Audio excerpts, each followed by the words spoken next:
Le week-end dernier, on est parti au village de Cacao avec Florian. Le village de Cacao, c'est un village Hmong. Alors, c'est qui habite ce village de Cacao?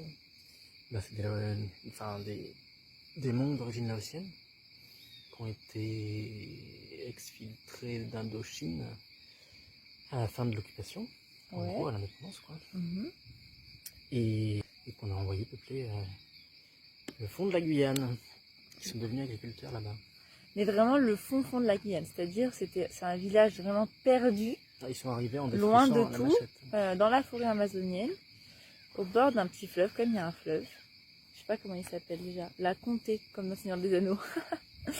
Et donc ils sont arrivés dans ce village de Cacao où il y avait déjà eu des peuples avant qui avaient essayé d'être là et qui étaient tous morts ou qui étaient partis. Et du coup, eux, ils ont réussi à faire de l'agriculture et des champs. Et aujourd'hui, ils nourrissent 60% de la Guyane, en fait. C'est eux qui font l'agriculture de la Guyane, les Hmong. Et donc, c'est un village, c'est assez rigolo. On se trouve dans un village où il y a des petits Asiatiques, des petits Hmong qui courent partout dans les rues, des ados, des jeunes, des familles, des vieilles femmes, habillés vraiment plus en mode Hmong qu'en mode créole. Et entre eux, ils parlent le Hmong. Donc, et c'est une région où il y a des 4x4 et des... Comment on appelle les trucs qui labourent les champs? Des tracteurs.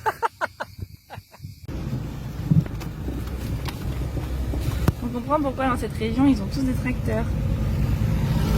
Un Hmong sur son tracteur. Et nous, qu'est-ce qu'on fait? Demi-tour.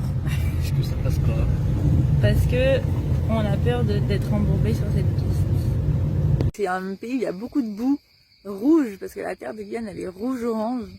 Et donc là-bas, notre voiture était devenue toute rouge-orange.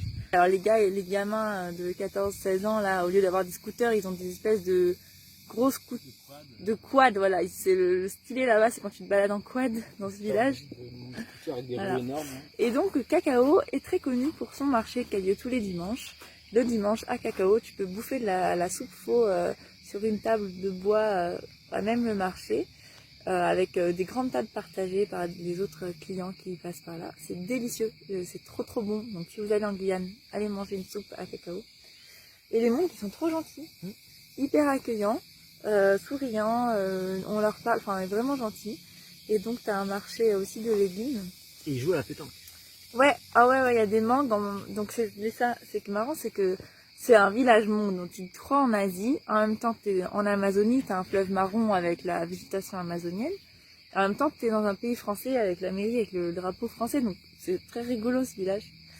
J'ai goûté le dessert laotien qui s'appelle le Nam Van. En vrai c'était très bon, on avait un peu peur au début de se dire c'est quoi ce truc, et en fait c'était délicieux, donc je vais vous mettre la vidéo de ce petit Nam Van.